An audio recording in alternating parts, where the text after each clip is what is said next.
Hola Juan Calderón, te tenemos aquí por primera vez y estamos muy ilusionados porque tu novela es bastante importante y nos ilusiona.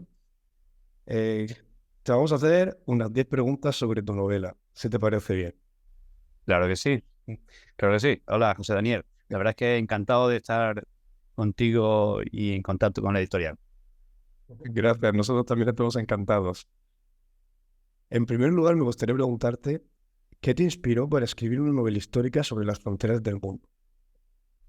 Eh, la verdad es que a mí siempre me han atraído los personajes históricos reales poco conocidos, porque todos conocemos a los famosos, ¿no? A los personajes históricos que aparecen en los libros de historia, en las novelas, en las películas, que son ya bien conocidos. Pero también todos sabemos que hay muchos otros que estuvieron allí, que no son tan conocidos, pero que hicieron, eh, por otras circunstancias, estas hazañas muy notables en su época, que hoy en día quizás han pasado ya, han quedado olvidadas con el tiempo. Y a mí me atrae mucho rescatar personajes del pasado que eran personas como nosotros, hombres y mujeres normales, que por las circunstancias se encontraron frente a obstáculos muy grandes y se convirtieron en personas excepcionales, pero que hoy en día ya no son tan recordados. Entonces, me atrae mucho rescatar a esos hombres y mujeres del pasado y darles un poco de voz y vida en mis libros. ¿Cuáles son estos personajes que más ilusión te ha hecho rescatar? Bueno, en las fronteras del mundo aparecen muchos. Aparecen 196 personajes, de los que 6 o 7 son ficticios.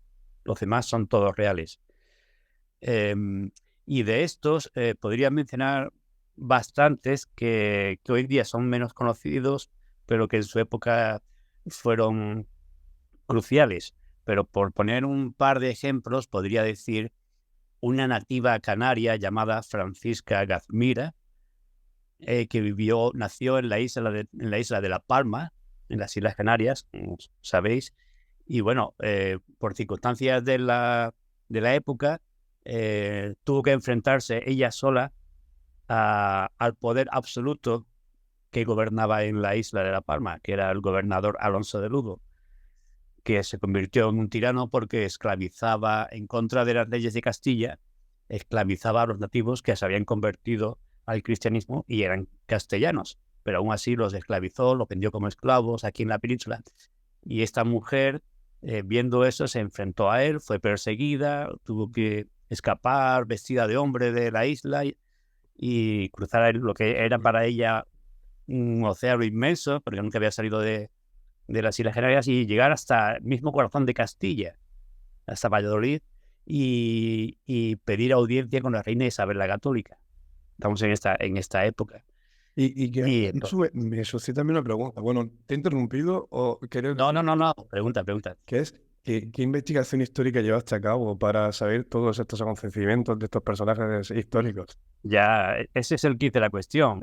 Yo es que tengo una obsesión. Es que cuando intento escribir algo histórico, no me gusta inventar. Intento que todo sea lo más verídico posible. Y es una manía que tengo. Y entonces quería contar, porque en la frontera del mundo hay muchas historias entrelazadas de muchos personajes, todos entrelazados en el contexto histórico, pero muy diferentes entre sí. Eso me llevó a tener que investigar mucho. Estuve unos 4 años investigando sobre los personajes, sobre la época, sobre los lugares, los vestidos, las comidas, la sanidad. Estamos hablando de hace 500 años, que yo tampoco soy un experto en historia, aunque me gusta mucho, pero quería hacerlo lo más verídico posible. Entonces estuve unos 4 años investigando, viajando a lugares donde se desarrolla la trama de la novela, hablando con gente, con expertos, buscando en los archivos. Entonces intenté todas las fuentes que pude alcanzar, las contrasté para extraer de ellas estas historias que se narran en la frontera del mundo, que como digo, en su mayor parte me place mucho que un profesor, un catedrático de Historia Moderna de la Universidad de Cádiz, que leyó el libro y me acompañó en una presentación en público, dijo al público que lo que ustedes pueden leer en este manuscrito, pueden creérselo, porque está escrito con mucha verosimilitud. Y que diga eso un catedrático de la universidad fue para mí una satisfacción muy grande, ¿no? Porque es verdad que intenté, aunque en toda novela histórica hay que poner un hilo que una a los personajes, que es un poco ese hilo, a lo mejor no es 100% histórico, pero el resto de los hechos, de los nombres y de los acontecimientos que aparecen en la novela son históricos. Por eso yo no lo llamo novela histórica, lo llamo historia novelada. Historia novelada. Sí, Con muy una bien. novela histórica Bien. puedo inventarme yo los personajes históricos y hacer una novela histórica. Y todo ficticio, aunque sea ambientado en una época. Pero la historia novelada es coger personajes y hechos reales y novelarlos un poco, ¿no? Para darles una Exacto. continuidad. Cuentas hechos totalmente reales y lo Sí. cuentas de una manera ficcional, pero lo cuentas algo que pasó de verdad. Totalmente. Sí. Entonces es historia novelada. ¿Qué mensaje esperas que los lectores se lleven tras leer tu libro? Bueno, eso es una pregunta complicada. Primero que lo disfruten, porque eh, a quien le guste la historia de España puede encontrar en las fronteras del mundo eh, una parte de la historia de España escrita o descrita con bastante veracidad, sin ningún tipo de exaltación patriótica ni nada de eso, sino he intentado que sea lo más real posible. Y primero, entonces, que el lector disfrute leyendo parte de nuestra historia, además de una parte de nuestra historia que fue espectacular, como fue el siglo XVI y comienzos del siguiente siglo. Entonces, que disfrute de esos personajes que se narran ahí porque desvelan mucho de nuestra historia. Y después, como mensaje, Las fronteras del mundo le puse ese título por varios motivos. Primero porque la historia, el hilo narrativo del libro empieza cuando culmina la reconquista de España, comienza la unificación de los reinos de Castilla y Aragón. Ahí comienza el libro y finaliza, fíjate el salto de personajes que da, finaliza cuando Juan Sebastián Elcano llega de dar la primera vuelta al mundo después de 3 años de circunnavegación. Entonces, por eso, como aparecen muchos lugares, todos asociados a nuestra historia en el libro, en esa época se rompieron las fronteras. El viaje de Magallanes y Elcano rompió las fronteras del mundo. Cuando el mundo comenzó a ser global, se abrieron nuevas rutas. Aparte de eso, España se extendió hacia las tierras que se estaban descubriendo en el continente americano y también en el norte de África. Entonces, nuestras fronteras en esa época se empezaron a romper, a extender. Ese es uno de los motivos del título. Y el otro motivo es que las fronteras también están en nosotros. O sea, hasta qué punto nosotros como personas, como seres humanos, cruzamos nuestra propia frontera para alcanzar un desideratum, que es el subtítulo del primer libro de esta saga de las fronteras del mundo. Desideratum, que significa... Desideratum, para que lo sepan los lectores, ¿qué era desideratum? Desideratum es una palabra latina que viene a significar aquello que es de más valor para nosotros. La cosa de más valor, por lo que damos todo, hasta la vida, el máximo empeño. Entonces, los personajes que aparecen en el primer volumen de las fronteras del mundo, porque van a ser varios volúmenes, el primero que se llama Desideratum, estos personajes, esta nativa, Francisca Gazmira, su oponente, el gobernador Alonso de Lugo, otros personajes como Pedro de Estopiñán, todos están movidos por un desideratum, es decir, conseguir aquello que más anhelan. Para algunos el desideratum es algo justo, para otros son tiranos y el desideratum, también lo decían, es algo injusto, pero todos tienen un desideratum que que les mueven la vida. Y bueno, ¿hay alguna anécdota interesante o curiosa relacionada con la creación del libro que quieras compartir con los lectores y con nosotros? Bueno, mm, podría decir el por qué, cómo empezó, cómo se surgió la idea de escribir esta novela. Yo tengo un amigo que vive, bueno, es oriundo de un lugar en los pueblos blancos de Cádiz, en la sierra, que se llama Vejer de la Frontera, este lugar, y él me dijo, oye, hay un personaje histórico que hizo algo muy interesante hace 500 años en Vejer de la Frontera, que se llama Juan Relinque, que era un labriego, un labrador que tuvo que enfrentarse al señor más poderoso de su época, el duque de Medina Sidonia. Y bueno, es una historia muy interesante, es como un pleito judicial, pero de hace 500 años, y la historia de Juan Relinque es muy interesante. Él me abrió esta visión de este personaje y dije, pues yo quiero escribir sobre Juan Relinque y lo que le sucedió. Él vivió, como te digo, en el siglo XVI. Entonces dije, bueno, para escribir sobre este hombre tengo que estudiarme la historia de esa época y para contar cosas bien contadas. Y cuando empecé a rebuscar en los archivos, en los libros, la historia de España en esa época, en 1500, empecé a descubrir tantos personajes y tantas cosas espectaculares en nuestra historia, ¿no? Increíbles, y empezaron a surgir personajes que yo no conocía, como Francisca Gazmira, Pedro de Estopiñán y muchos otros que aparecen en la frontera del mundo. Entonces, empezaron a surgir de la historia y de los archivos personajes que dijo, esto hay que contarlo, la vida de este hombre hay que contarla, la vida de esta mujer hay que contarla. Y empezaron a crecer así las páginas hasta convertirse en un manuscrito de 1300 páginas y aún no había llegado a Juan Relinque. O sea, Juan Relinque, que era el origen de todo, aún no había llegado a él. O sea, que fue tanto lo que encontré desenterrando nuestra historia que dije, bueno, todo esto hay que contarlo. Y todo eso se ha anticipado. Por eso Juan Relinque está ahí. Tengo que hablar de él todavía en la continuación de la saga, pero de él que tiene que hablar se ha quedado entre paréntesis por los demás. Bueno, a mí me gustaría decir, bueno, me encanta todo lo que nos estás contando sobre la novela, pero es que nos encanta más leerla y que cuando llegó al departamento de valoración no pensábamos encontrarnos con algo así tan potente, tan bien hecho y que retara relatos históricos y desde una perspectiva, como bien has dicho anteriormente, fiel a la historia, que no es más que, no es una novela histórica y ya está, no. Es como decías, historia novelada, es unos hechos fieles a los hechos y a la realidad. También nos llamó la atención, además de la calidad de lo que cuenta. Se queda el perro.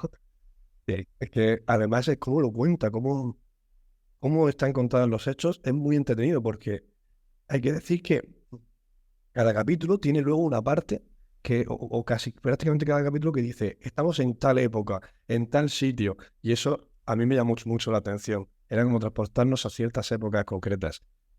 Claro, es que yo comprendo que al ser tantas páginas y tantos personajes, es fácil de confundirse. Para mí a veces incluso tenía que rebobinar y volver a leer para volver al hilo de lo que me estaba escribiendo. Sí. Pero intento que el lector se sitúe en el espacio histórico para poder disfrutarlo más y sumergirse más en la historia. Entonces intento facilitarle como pueda el tiempo y el lugar de la Claro, historia. está muy especificado el tiempo y el lugar. Y ahora estamos en este tiempo y en este lugar. Y eso el lector lo va a valorar. Y deberíamos luego, posteriormente a la publicación de la novela, deberíamos hacer otra videoconferencia para que los lectores entendieran cómo es la novela, leyéndola incluso, leyendo partes. No vamos a leer aquí entero, hombre. Sí.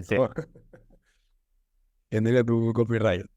Y luego, pues también era destacable que un historiador catedrático remarcara que estos hechos que se han relatado que son reales, que quien lea estas novelas, porque no es una.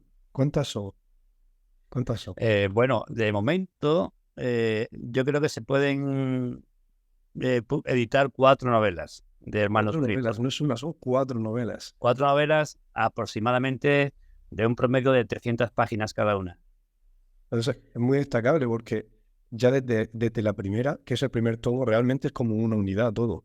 Es como una unidad, Sí, si tengo bien claro, entendido. Claro, sí, pues sí, pero ya claro, disfrutamos de partes de la historia que son reales y que son de nuestra historia, además de España.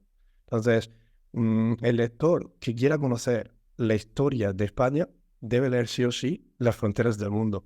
Sí o sí. bueno, tengo un conocido que es miembro de la Real Academia de la Historia de Sí. España y él comentó cuando leyó el manuscrito que cualquiera que lea Las fronteras del mundo puede obtener una idea bastante construida de lo que fue la historia de España en esa época, por lo bien descrita según él que está las fronteras del mundo.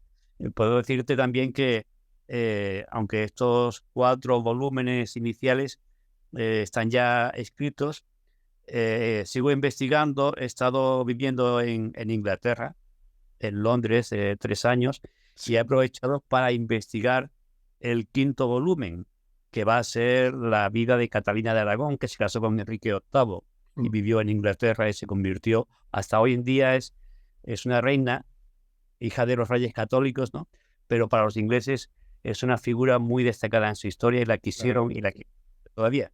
Y del Entonces, anglicanismo y de todo este tema, sí. claro, entonces quiero decir que sigo investigando para los siguientes volúmenes que seguirán a los 4 iniciales, porque esta saga yo creo que va a llegar por lo menos hasta los 8 volúmenes. Que estaría genial. Bueno, para nosotros sería mejor para todos. No, pero fuera de bromas. Que, Sí, sí.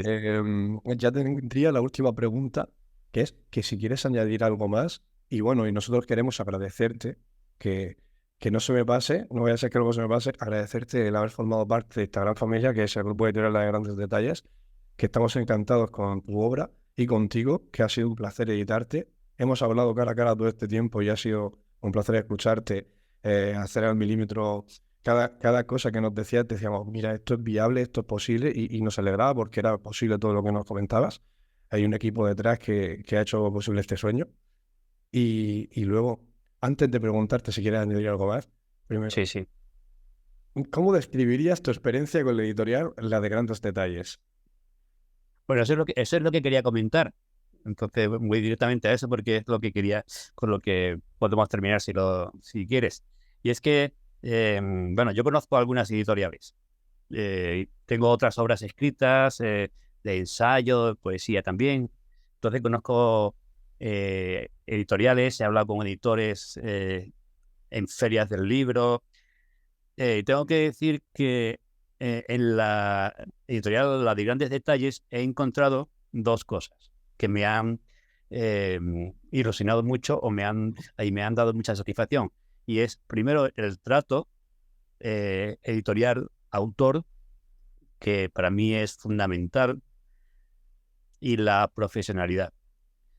Estos 2 detalles o estos 2 puntos para mí son muy importantes. Primero, el trato con el autor, porque eh, hay editoriales quizás con muchos más años de experiencia y más renombradas, que si el autor es claro, conocido internacionalmente o conocido nacionalmente, pues lo tienen en bandeja, pero al resto de muchos otros autores de su editorial los tienen un poco de lado, ¿no? Y no son muy respaldados. Sin embargo, con la editorial La de Grandes Detalles, yo lo que me he sentido desde el principio es que el trato ha sido magnífico por vuestra parte, muy cercano, muy comprensivo a mis demandas, y muy colaborador. Porque yo reconozco que a veces puedo ser un poco muy meticuloso en lo que quiero, en como la portada o en ciertos aspectos del libro, y a todas mis peticiones habéis respondido muy positivamente, con mucha paciencia y muy constructivamente. Entonces yo eso lo valoro mucho porque para mí lo más importante de una editorial es el trato editorial-autor, que haya una confianza mutua. Eso es para mí esencial. Y después tengo que decir, para mi sorpresa, y me alegro mucho de sorprenderme de eso, es que aun siendo una editorial joven como sois, pues manejáis con mucha profesionalidad, haciendo las cosas muy bien y bueno, la verdad es que con estos 2 puntos no se puede pedir más. Una editorial que trabaja, aun siendo joven, que trabaja con profesionalidad y competencia y a la vez que trata bien al autor, ¿qué más se puede pedir? Así que yo Te estoy agradezco encantado muchísimo, de trabajar con vosotros. te agradecemos muchísimo de verdad las palabras, porque ese es nuestro objetivo, que el autor no solo se sienta cómodo, sino que hagamos la obra con gran profesionalidad, que atendamos a las demandas del autor y además que no solo eso, sino que la obra quede perfecta. Nuestra intención es que la obra quede muy bien para que sea de calidad para los lectores, sea de calidad para el autor y que llegue a donde tiene que llegar también. Entonces, estamos muy contentos, de verdad, sinceramente te lo digo, de corazón, con el comentario que has hecho. Yo también estoy muy contento. Espero que esto solamente sea el comienzo de una larga y fructífera colaboración Pues sí, por muchos años. esperamos lo mismo. Pues nada, Juan, pues con esto cerramos ya la entrevista, que qué mejor final que las palabras que nos has dicho. Y te Nada, nada. gustaría añadir algo más o ya. Nada, un placer. Si hay autores que ven esta entrevista, que se animen a contactar con las grandes detalles, porque van a ser muy bien recibidos, como yo lo fui, sin ser conocido por vosotros. Estoy seguro de que tratáis así a todos los autores que vengan a la editorial. Así que animar a los autores a que acudan a esta editorial magnífica y a los lectores pues que se animen a leer los libros de la editorial, porque la forma en que enfocáis el proceso editorial es realmente de alabar. Muchas gracias, muchísimas gracias. Le deseamos un buen día.